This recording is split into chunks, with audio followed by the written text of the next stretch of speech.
14. What is the ultimate metric of business potential for a paid product?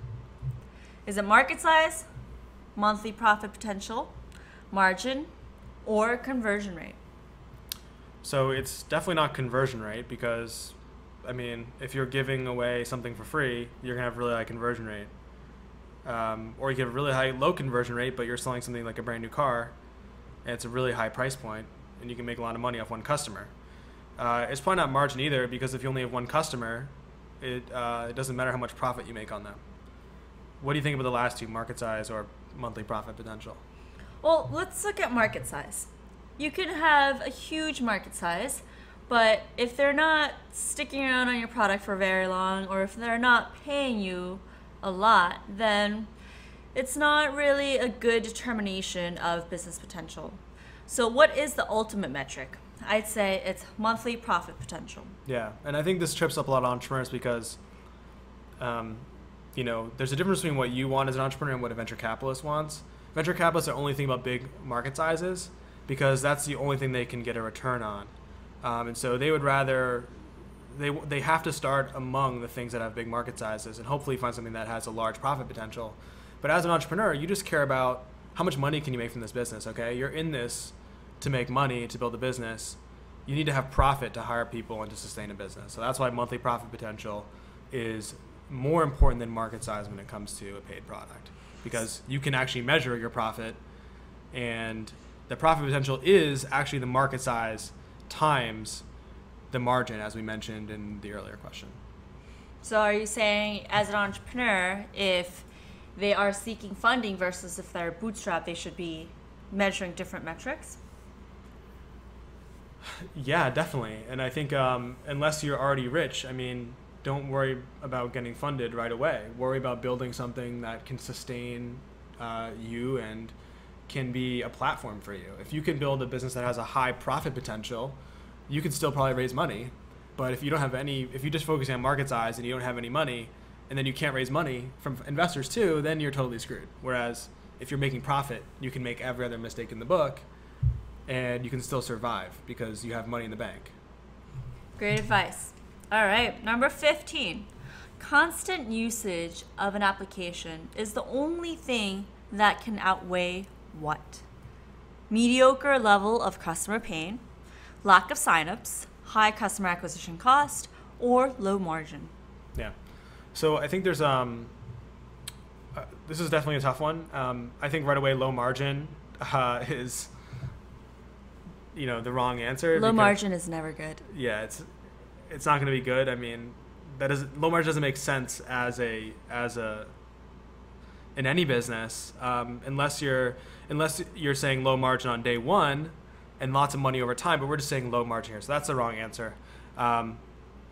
And then a high customer acquisition cost.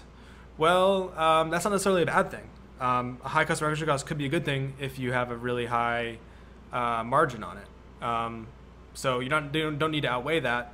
Lack of signups, well, that's like there's no forgiveness for that either. I mean, you just can't acquire lots of customers. What's the point? So the real answer is a mediocre level of customer pain. And the logic here is that, well, if I use a toothbrush every day, it's actually called the toothbrush test, is that if something that has a constant usage where people use it every day. And so if I lost my toothbrush, I wouldn't feel like a lot of pain. It wouldn't like ruin my life. But I use my toothbrush every day and I buy a new toothbrush every month. So that kind of outweighs that. And I think the same thing goes for, some of these more messaging apps or like Facebook. I mean, Facebook does add a lot of value to my life, but it doesn't necessarily solve a pain. It's open to your interpretation too. Like, I would actually argue that some of these social media apps do provide a lot of value, like they do solve a pain, but they can solve more of a mediocre level of pain because people are going to use them every single day. It's like, water or oxygen. So. Right. Number 16. Is curiosity a form of intent? No, because it is not measurable. Or yes, but it does not make a business viable. Yeah, so curiosity is definitely measurable. And actually, Curiosity is when someone maybe clicks the sign up button for your site but doesn't actually sign up. Some of that is curiosity, or some of that is, maybe they forgot to sign up or forgot to finish it. But if people are curious about your application and they're spending time on your site, that is a level of interest. Now, it's not enough interest to make your business viable, but it is measurable, right? So it is going to give you some hint of something that you should look into more if you are getting a lot of button clicks. But and maybe it means that, hey, you're getting a lot of button clicks, but actually there wasn't enough information on your page to get them to the final step of giving you their email address. So curiosity is definitely a form of validation, a form of intent, but it doesn't make a business viable yet. It's just a starting point to see that you have something. Whereas if people go to your page and they're not curious, they're just clicking back on their browser, there's no button clicks, that's a pretty good sign of lack of intent. Great. So you can't build a viable business on curiosity. Yeah. 17. What is an MVP? All right, well, I always thought MVP was most valuable player, so let's clarify this. The minimum number of functional features needed to test the riskiest assumption, a functional web product that costs no more than $10,000 to build, an experiment designed to get the most learning for the least effort, or all of these. So it's not all of these. Which of these is wrong? Well, $10,000 has nothing to do with it. It doesn't matter. Right. We'll take that one away. So there's 2 here left, right? And yeah. So let's see. The minimum number of features, functional features, needed to test the riskiest assumption. So, MVP is very common misconception. I hear a lot of entrepreneurs say, oh, spent $5K on my MVP, or I've got all these features from my MVP. And really that's not an MVP, because what it actually is an experiment designed to get the most learning for the least effort. Yeah, so it has nothing to do with features. It's basically, if you need to build features to get the most learning for the least effort, then it might have features. But you could also do customer interviews as your MVP, or sketches for your MVP to get you the learning. I think the P in minimum viable product, which is product, is the thing that's misleading people here, when it's really about experimentation, not about building something that's limited. Right. All right, 18. What is the difference between consumer interest and product viability? Is it consumer interest leads to product viability? Consumer interest from button clicks means your idea is valid? Or product viability means you can build a profitable and sustainable business? Yeah. So this is actually, maybe should have been earlier in this webinar, because this is a really important distinction. And I think a lot of people who use QuickMVP don't get this. Because I see so many people who go on QuickMVP and they launch their page and then they see people clicking the button and they're like, oh my God, people click the button. Success. What's wrong with that approach, Grace? Well, does that mean it's going to be a viable product, a sustainable business?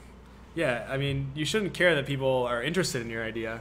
You should care if you can build a profitable business based off of it. And so viability is profitability, sustainability, whereas interest is button clicks.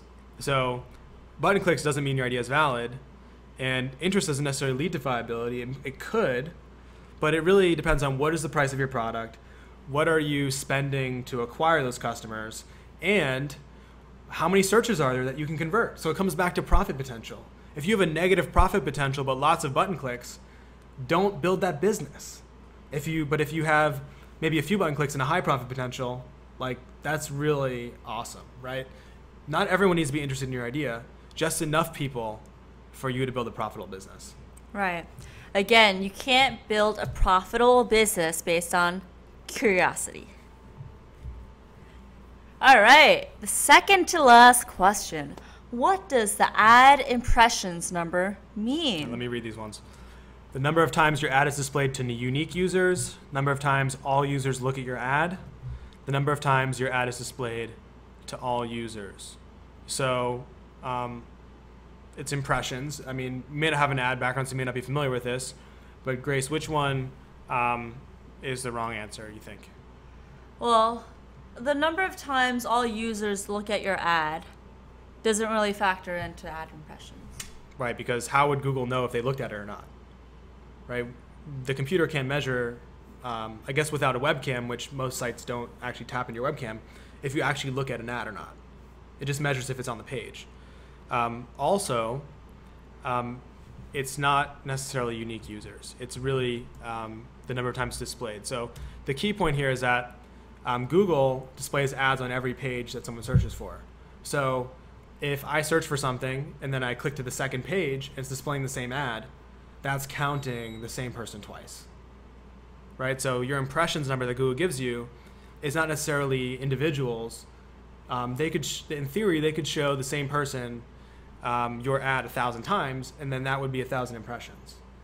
So what we really care about is how many times do we actually show different people our ads. So that's why you got to be careful about when you look at the ad impressions numbers. Question 20, what type of virality cannot be tested with QuickMVP?